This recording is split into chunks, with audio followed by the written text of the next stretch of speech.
In this video, I'll uncover why it's so easy to be thin in Japan, whereas it's a struggle in many other places of the world. Many people remain perplexed as to how the Japanese have such low obesity rates and such a low percentage of people who are overweight. The other thing that is confusing to them is how is it that they're able to maintain such a high percentage of centenarians? These are people who live to a ripe old age, disease-free, when they eat all that rice.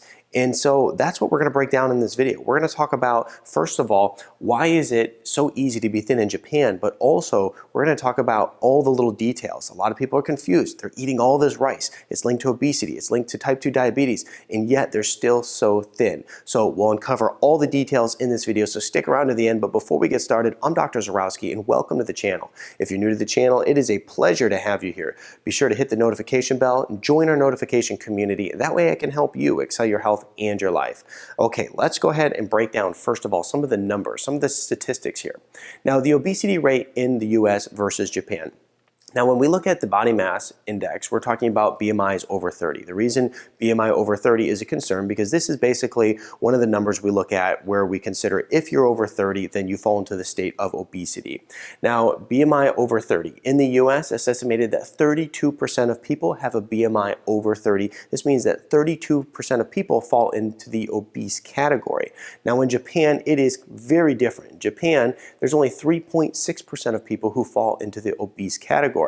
Now, US versus Japan, we have an enormous amount of people who are obese. And once again, when we look at obesity, this is linked to heart disease. This is linked to cancer. This is linked to diabetes, of course, metabolic syndrome, all these different major conditions that people are suffering from in the United States. Yet, other places don't have it, and they're eating all that rice. Let's go ahead and break this down further. BMI over 25. This is when you're considered to be overweight, okay? You aren't falling into the obesity category, but you're falling into the overweight category. In the US, we have 66.5% of people who fall into this category of being overweight, and in Japan, 27.4% of people are considered overweight. So we can see that the numbers jump up drastically both in the US and in Japan, but yet overall in Japan it's still pretty low and they're still eating all that rice. Now let's go ahead and talk about the way that they're eating. Okay, so first I guess let's break it down and talk about beverages, and then we'll talk about the way that they're eating in Japan versus the United States. So in the US, there's a very different way that people are consuming their beverages. As in the US, we're drinking many different things that aren't very healthy for us, and in Japan, it's not so much the case. So in the US, a lot of people are drinking sweet tea, okay, or just, should I say, sweetened tea. So whether it's a green tea or a black tea, it has a lot of sugar in it. Now, I lived in the South for a while. Obviously, sweet tea is a big deal down there versus in the North, where I live now in Michigan. But sweet tea is a big deal, and a lot of people are drinking it. In many cases, you're going to find that these teas in the convenience stores and the supermarkets are loaded with way more sugar than many of the sodas are. They have way more calories than many of the sodas. And so drinking tea that is sweetened is a big deal here. A lot of people are doing so. And the funny thing about that is it's considered the healthier option. It's like, well, I quit drinking soda and I went to tea. It's like, it's the same thing. There's really not much of a difference. A lot of people in the United States are drinking soda, okay? This is a huge source of empty calories that leads to obesity. What that essentially means is it's a lot of calories with no nutritional benefit. And so many people are drinking soda here. The United States is one of the top countries and the top consumers of sodas.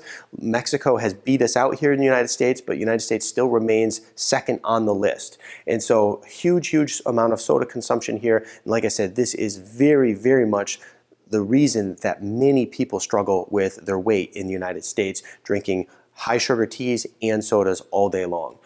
Energy drinks is another problem. Of course, these are in most cases loaded with sugar, but they're also loaded with caffeine, not too healthy for us. Lots of calories in these. Sweetened coffee too is a big deal here in the United States. A lot of people are going and getting their Starbucks, and they're not going to Starbucks and getting a black coffee with a little bit of cream in it. They're going to Starbucks and getting a latte that has more calories in it and is worse for you than many of these sodas. And so we have to take that into consideration as to how many calories. In many cases, it's hundreds of calories that you're getting in some of these different lattes because the sugar content is insane in them. And so a lot of sweetened coffee here. And then, of course, every once in a while, somebody drinks some water, between their fruit juice. So United States, a lot of high sugar beverages are being consumed. Now in Japan, a lot of people are drinking tea.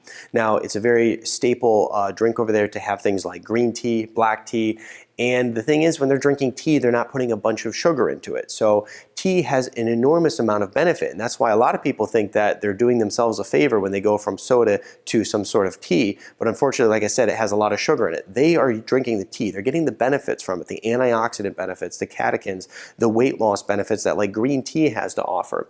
And so they're drinking that tea just plain, and so then they're also drinking a lot of water, coffee.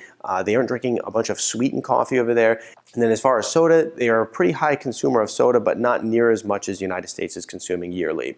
Now let's talk about the common foods that they're eating in Japan versus what we're eating in the US. So in the US, lots of processed foods, okay? I mean, you don't have to go very far to find a fast food restaurant or even look too far in a grocery store to find bags and different containers of foods that have more ingredients than you can even count. And then not to mention, with all those ingredients, half of them you can't even pronounce, and most people have no clue what these ingredients are. So enormous amounts of processed foods in the United States. Factory farm meats, this is basically these meats that are coming from these farms which are just raising a huge amount of animals in a very unsustainable way. Lots of different antibiotics, lots of different chemicals, and therefore it's just a more unhealthy style of protein.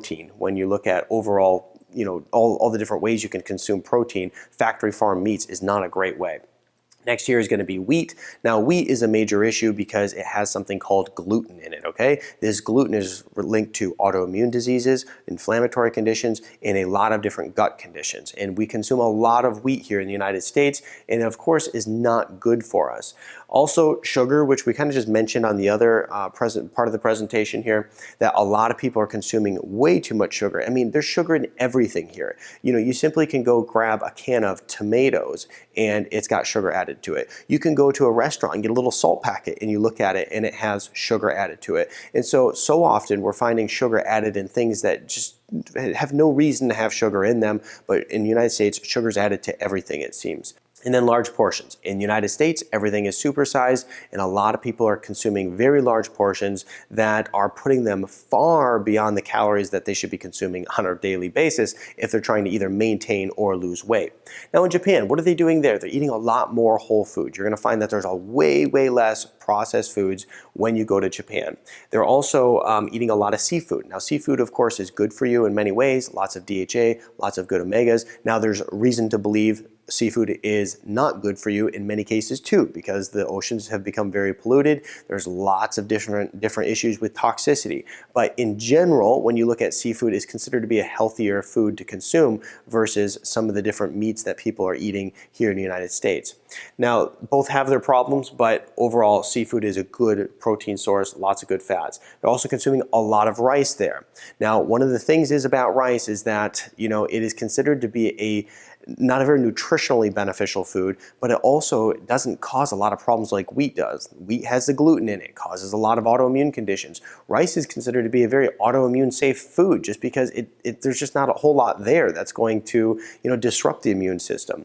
And so they have all that rice, eating a lot of fermented foods, which is good for the gut, and then also the small portion sizes are good too. Now, when we look at just overall weight loss in general, it's very important to consider that portion size is a big deal, because if you're over consuming calories, you're going to gain weight, and if you're under consuming, you're putting yourself into a calorie deficit, you will lose weight. So if you're making sure that your portions are right, or even coming a little bit under, it'll be very helpful for losing weight. But if you're constantly going out to eat and the portion sizes are huge, then as a result you will start gaining a lot of weight.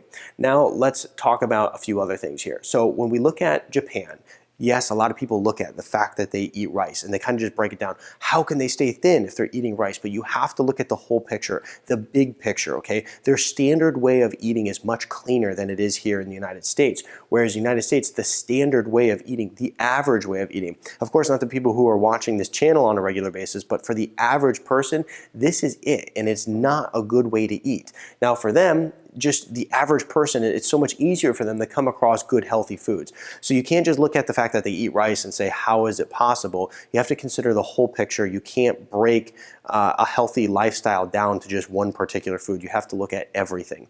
Let's talk about another thing that is an enormous factor on why they are thin and many places are not. Now, in Japan, they have something called the Metabo Law. This is a state-mandated waistline check. So what they have is state-mandated waistline checks where they'll come to your home, they'll come to your workplaces, and what they do is they measure your waistline. And here's what they look for. So in men, they want you below a 33.5. In women, they want your waistline to be below 35.4. Now here's what happens. If they come into your workplace, they can fine your workplace because a bunch of the employees are obese. The other thing that they can do is they can tell you if you fall out of this category, you're higher than these numbers allow you to be, they're going to send you to counseling, they will send you to support sessions, and also they can even fine you as a result of you being overweight. Now, many countries are trying to manage the overweight or obesity issues with their population because it drives the cost of healthcare up so high. Now, this is the Japanese solution to dealing with this obesity issue. So a lot of people look at this and say, well, over there they're thin. In America, many people are not. But the other thing you have to consider is what are they giving up in order to make that happen?